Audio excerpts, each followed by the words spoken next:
And welcome back to another edition of the SAB video newsletter, the week 5 to week 6 edition. First off, let me say I'm sorry I didn't get a Friday edition out last week. What's annoying about that is that I actually recorded all the game analysis I do for each game. What I do is I record each game separately, so I have 6 separate clips for the games with an intro and a closing clip. And I had it all done, but I didn't get time to edit it or put it into iMovie and put it all together and do what I do to it. So I never got it out, so that kind of sucks. It's the biggest difference between this video newsletter and the written newsletter, because if I actually write the newsletter, I'm going to send it. I don't have to edit it, or put it all together. So it's kind of annoying. It's a waste of time, and it takes like a half hour or so to actually record everything. But whatever. It is what it is. So last week was a division week, a big one. There weren't any close games at all. Actually, there were just really one between the Thunder and the Jaguars, which was pretty lame. It was a 6-point game in all, or a 7-point game, and the teams combined for about 156 points. We had 2 teams score more than their combined score this week, so not very good at all. It's tough to root for your team when you have 75 points and you think you can win with like a few points. Break 80 and you think you can win. It's tough to root for a game like that when you know you're just not going anywhere. But our biggest game, the game of the week, T-Bone laid it to number 1 Tough Nuts, snapping their 8-game winning streak. Going back to last year, that was 8 wins in a row for Tough Nuts. So very impressive there. The streak, you're obviously going to lose eventually, but 4 wins starting this year, ended the season with 4 wins, 2 in the playoffs, and then the last 2 regular seasons. And that makes 8. So snapped an 8-game winning streak for Tough Nuts. Good job by T-Bone. So let's get to that new poll here. Finally have some significant movement here. As we just mentioned, the number 2 Steakhouse beat the number 1 Tough Nuts. So now in the polls, we have T-Bone Steakhouse taking over as the number 1 team in the polls at 4-1-0 after defeating the number 1 Tough Nuts team. At number 2, the Uncle Ron's Chicken and Waffles moves up from 3. Tough Nuts down from 1 to 3. Obviously, you're going to keep them up there. They're 4-1. Can't win them all. Tuna moving up quickly on a 3-game winning streak at 3-2, moves up to 4. Peoples goes up to 5 after a big win over division rival A-Train. The Bells jump back up from 12 into 7 with a win at 2-3. They still need to show us something, but that whole bottom can all switch around. Is probably going to be switching around all year. Number 8, the Thunder, like we mentioned before, off a win with an 83-point output, got the win, so they move up to 8. The 40 scored, broke 100, so we left them at number 9 there at 1-4-0. Jopatown down from 7 to 10 at 2-3-0 now. They just cannot score. It's getting really bad. It's bad. The Funk drop another one. 82 points. They're down to 11 from 8 at 1-4-0. And the Models back in the basement at number 12 after an 80.45 effort at 1-4-0. So that's your new poll. The Steakhouse is the new number 1 team, and they look pretty good. So be careful. They put up 161 points this week. Very impressive. So our high week for this week was the Underhill account. If you were paying attention, you saw that the Underhill put up 176.35 total points this week. That's the highest score of the year so far. So good job to them. That's $50 coming their way at the end of the year to add to their their all-time leading earnings there. So it's been 5 weeks and we have 5 separate winners. So who knows? Maybe everyone's going to win one this week. Although there's no way I'm winning one. There's no way I'm winning one. All right. So let's get to the Barrel Cocaine winner. This one was pretty obvious. If you were paying attention to people's scores this week, you saw what everyone did. There are obviously a lot of guys who did pretty well. But for the second week in a row, our Barrel Cocaine winner is... Second down and 8 now from the 45-yard line. Play action. Watson fires. That's caught. That'll be a first down. Ryan Griffin. From the Jets. And so far, he's doing a nice job. And on the option, Watson keeps it. And takes the ball. College. Second down and goal. Play action. Watson fires, and that is a flag and a touchdown. For the moment, it's Hopkins. Of course, the minute you mentioned he hasn't caught one, he has now, but let's see about the penalty. The back of the end zone. It's not going to be on Peters, but watch Ron Parker right there with the contact and the ball in the air. Nicely done by Hopkins, get his feet down. But when you can run the football, good things happen. Here on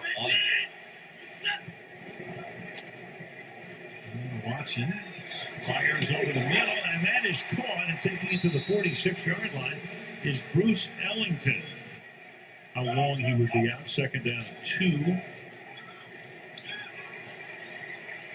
Watson running around, trying to find the open man, and does, and that is Foreman, who's able to plow his way. Big conversion here. Takes the throw, rolling, throwing, caught, and it's a touchdown. Will Fuller.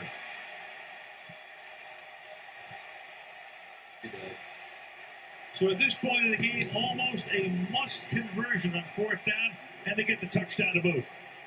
1 of 6 on 3rd down tonight. Watson backing away, scrambling away, off he goes for a 1st down and slides to a stop at midfield. Been looking for a quarterback every year, hasn't he? 2nd and 6. Watson throwing deep downfield, and it is caught. Will Fuller, touchdown. Terrence Mitchell all over him, but he's still able to hold within 48 yards.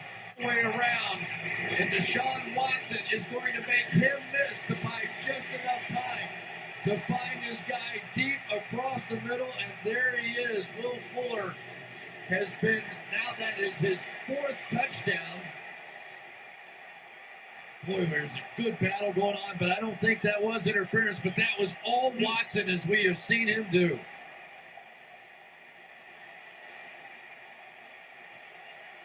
10 TD passes now. 3 touchdown passes.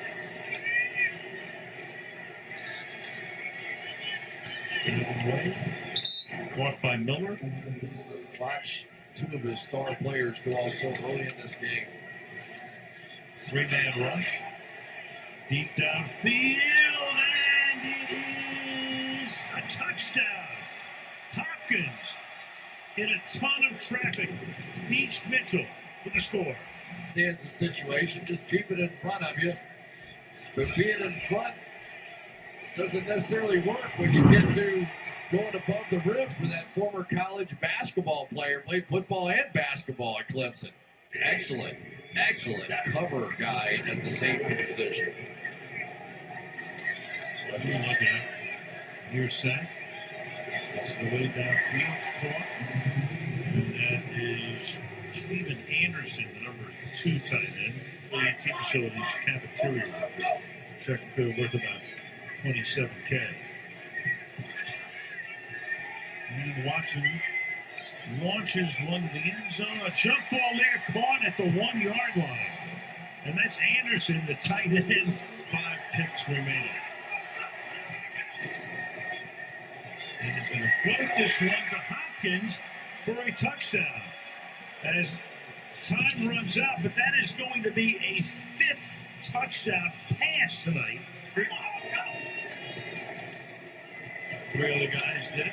Last was Jameis Winston, and he'll run that in for a 2-point conversion. So the game is over, and it turns out to be a 1-possession game.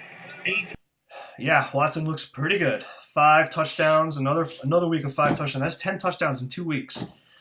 And he had a 2-point conversion there at the end. If you watch those highlights I just showed you, you saw it all. Add DeAndre Hopkins to that mix with Lender, and he's got himself a sweet 1-2 punch there. That could be what brings this team back all the way. So watch out for this Underhill account team with this guy Watson at quarterback and Hopkins with new life. So they look good.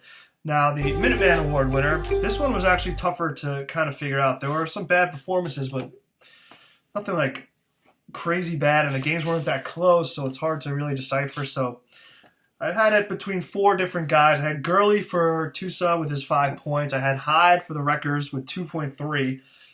Got Mike Evans in there at wide receiver for the Wreckers at 7.4. You know, not great. Obviously it's not good, but 7.4 is kind of a reach. And I had DeMarco Murray for Jopatown with his 7.9. So I elected to, for the second straight week, go with DeMarco Murray, who is definitely not performing this year where he should be performing, or at least expected to perform. And the Jaguars lost to the Thunder by 7 points in that putrid display of fantasy football.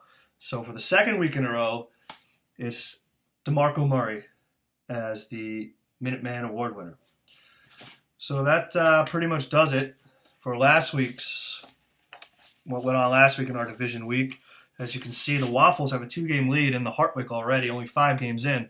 I mean, that could quickly change, but they look pretty good while everyone else just does not look good in that division. So the Waffles could run away with that one, so just be careful with that. The Knox is very competitive.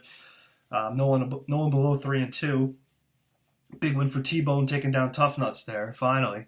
T-Bone looks good, but so does Tough Nuts too. They had a bad week, but they'll bounce back.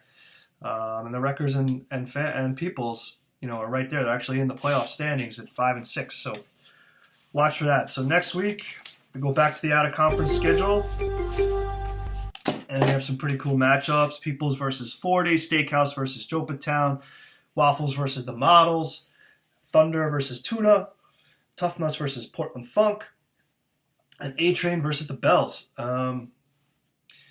This is going to be a tough pick for game of the week. There's nothing really that draws you with the rankings. I think I have a game in mind. I'm not going to name it yet, but I think I know which game I'm going to go to for the game of the week. But that's about it. So make sure you have everybody in there for your Thursday players, Thursday night game. Make sure you have your players in there. If you need to make waiver picks, do it. If you need to pick up a guy, do it. Watch your lineup. Somebody started someone who didn't play last week. I'm not going to point you out right now, but you know who you are at a tight end. So make sure you're checking your lineups and you got people in there who are playing. So hopefully I will get to a Friday game analysis edition, the matchups. So until then, I say see ya.